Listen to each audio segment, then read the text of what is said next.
C'est exactement ce qui nous réunit aujourd'hui. Et vous nous avez donné 3 objectifs. Le premier, d'accroître la quantité de personnes qui vont télécharger votre application Mon McDo, une application réellement innovante en matière de restauration rapide, comme vous l'offrez. Ensuite, ce que vous avez donné comme objectif, c'est d'accroître la quantité de personnes qui vont faire usage de notre hashtag McBu, votre grande acte de promotion. Et ce que vous voulez, c'est accroître la quantité de personnes qui vont aller réclamer leur incitation, leur prime gratuite. Et finalement, grâce à ces 2 choses que nous allons accomplir avec vous aujourd'hui, c'est réellement créer un lien, un engagement entre votre public cible, les randonneurs et vous-même. Donc, ces randonneurs-ci, ils se situent entre 18 et 34 ans. Donc, on trouvait ça assez large et pour que la stratégie marche, on a décidé de le sectionner en 2 pour être sûr d'atteindre notre public. Donc, on l'a sectionné de 18 à 24 ans. C'est un public qui est connecté et qui veut découvrir. Donc, voilà pourquoi on va l'aborder de cette façon. Aussi, la deuxième partie de jusqu'à 34 ans environ. Donc, c'est un public qui a un petit peu plus de stabilité. Donc, il a une routine et il prend pas mal les mêmes transports, je vous dirais, de jour en jour.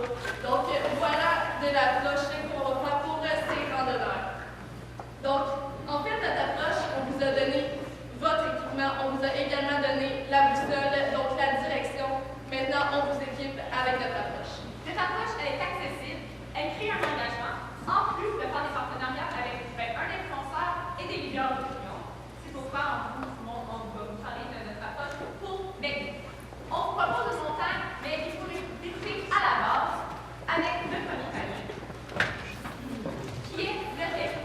Ce qu'on vous propose, eh bien, c'est d'aller directement sur le terrain, parler avec nos consommateurs.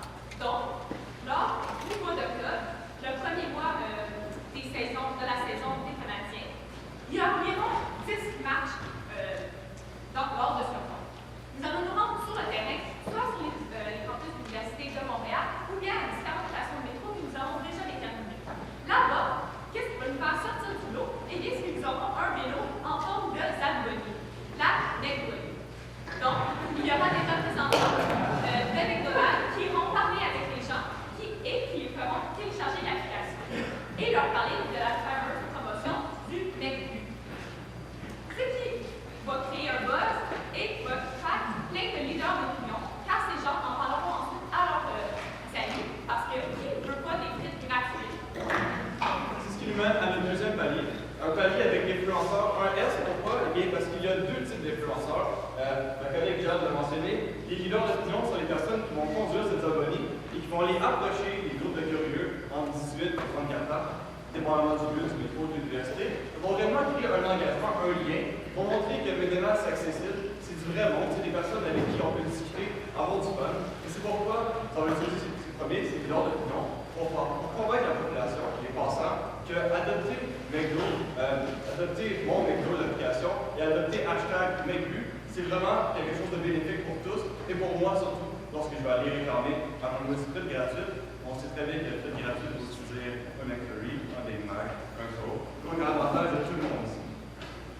C'est ce qui m'amène à mon deuxième influenceur, un humoriste ascendant au Québec, une personne dans la fleur de l'âge à 31 ans, directement dans notre public cible, nos randonneurs, c'est Adib Al-Khalidi. Adib Al-Khalidi, c'est une personne créative, c'est une personne libre d'esprit, et c'est aussi une personne qui s'est connectée avec le public.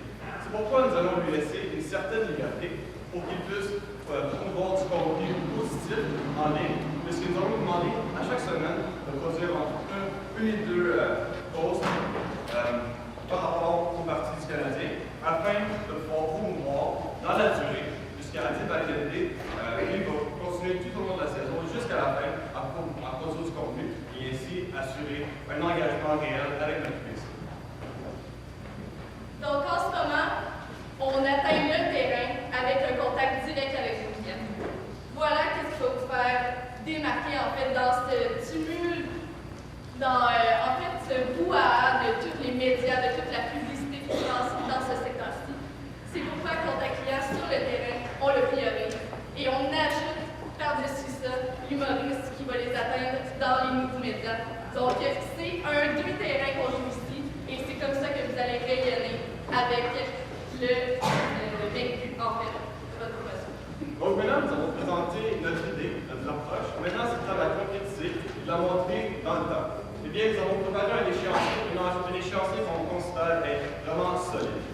En effet, lors de la saison morte, donc environ en septembre et avant, nous allons donc accrocher la titre pour faire le partenariat et justement commencer à venir avec des idées pour le contenu qui va être ajouté. Puis pendant la saison, là, comme je l'ai mentionné, le mois d'octobre, où il y aura environ 10 matchs pré-saison des Canadiens de Montréal, alors que là, ça va être plus de l'activation de marque sur le terrain, sur l'université et sur l'obligation de métro à Montréal.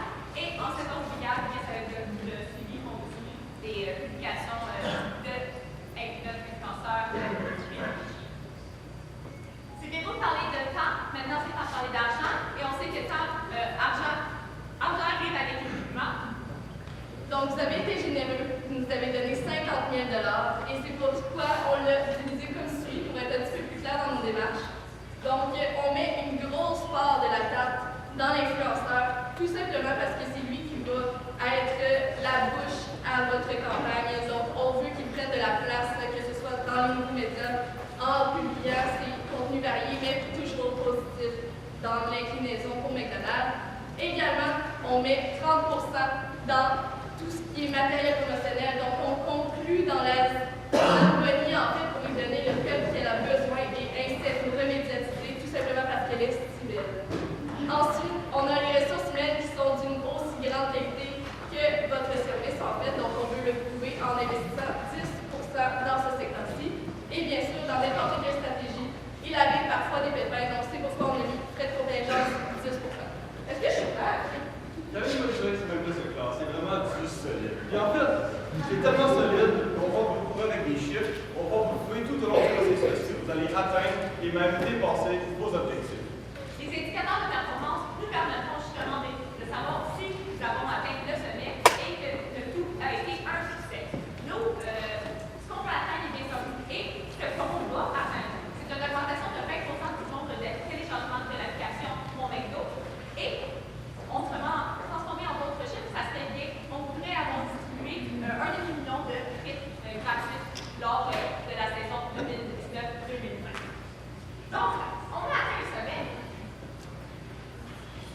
Maintenant, faisons un petit récapitulatif. En fait, on vous a bombardé d'informations. Donc, on commence avec un produit d'exception pour rejoindre vos clients directement, la Zamboni aux couleurs de McDo. Donc, on va vous faire afficher dans toute la métropole pour être sûr que vous pouvez communiquer directement avec vos clients, que vous adorez et que vous voulez maintenir avec le téléchargement, bien sûr, de l'application.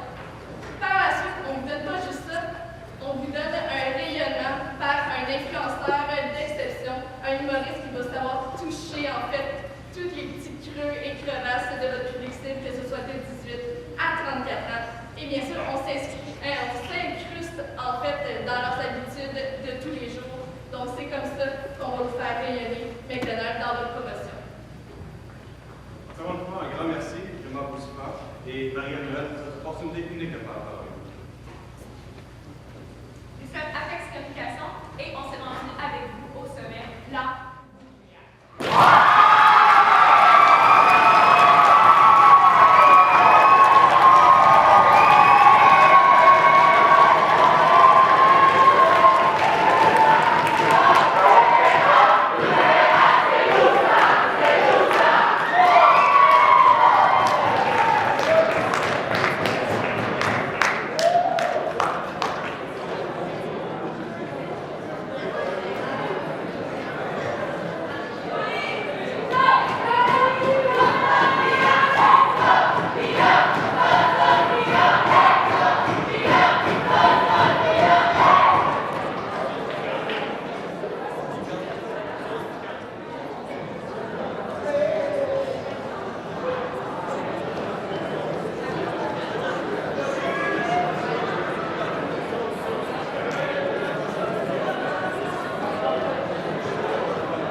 Alors, bonjour Olivier.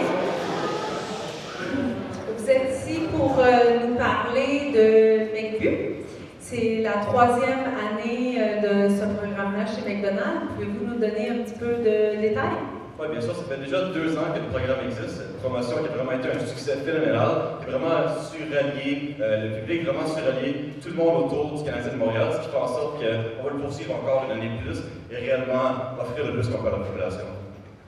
Et ce partenariat avec le Canadien de Montréal, est-ce que vous ne trouvez pas ça un peu ironique que la malbouffe s'associe à un sport? La malbouffe, c'est dit. Il faut quand même prendre en compte que...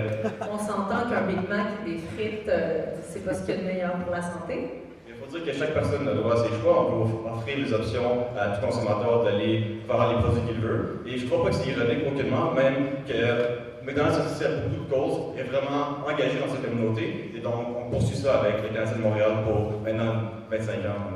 Donc, on va continuer encore longtemps.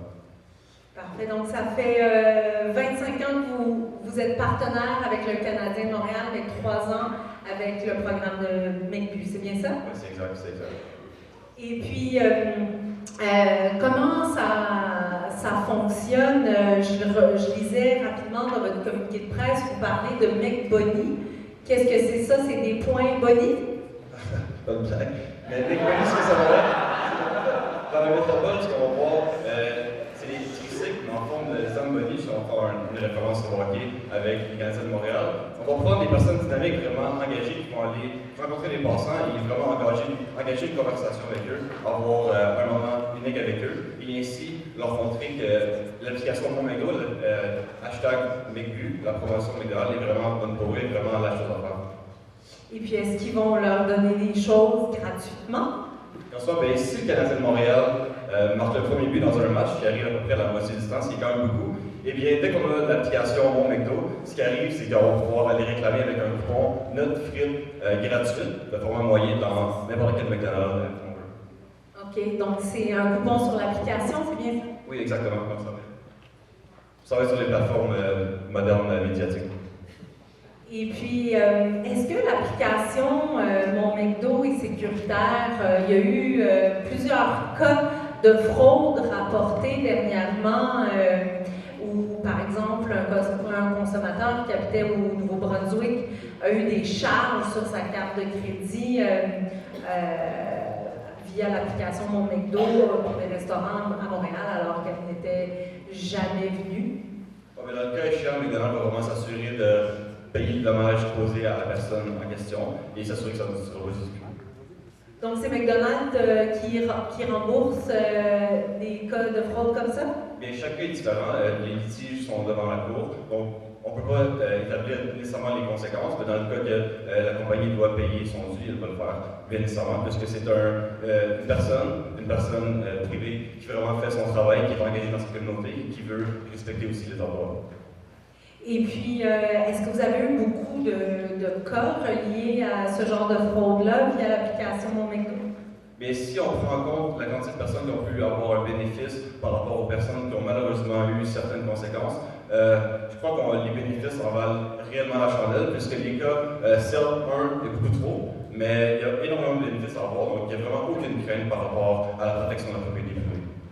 Quels sont ce genre de bénéfices-là? Bénéfice, bien, c'est le fait probablement de s'engager avec une institution culturelle comme le Canadien de Montréal. C'est aussi le fait d'aller s'engager chez McDonald's, d'aller profiter d'une frite gratuite, ce qui est bien évidemment plaisant pour tout le monde. Aussi, c'est un moment qu'on peut partager avec n'importe qui, avec ses amis, avec sa famille. Donc, je crois que les bénéfices sont pratiquement infinis pour tous ceux qui veulent participer. Et combien de ventes vous avez générées avec ce programme-là? Parce que j'imagine que les consommateurs viennent en restaurant réclamer leurs frites gratuites et puis doivent acheter probablement des hamburgers, une molle, un coke. En fait, à chaque fois, la liberté des clients, ce qu'on peut dire, c'est que 376 000 frites gratuites ont été données l'an passé et on espère en donner 500 000 l'année prochaine. Et puis, combien d'argent vous avez fait avec cette promotion? C'est difficile à dire. Combien d'argent? Ce que je peux dire, c'est qu'on a donné 376 000 frites gratuites l'année passée et on compte continuer sur cette lancée. Et combien de personnes vous avez qui ont téléchargé cette application-là au Québec? Au Québec, je ne peux pas dire, mais on sait qu'il y a 1 million de personnes qui ont l'application Mon McDo, et on veut qu'au Québec, ça devienne vraiment une référence en termes de restauration rapide. Donc, on veut vraiment continuer à pousser cette avancée technologique.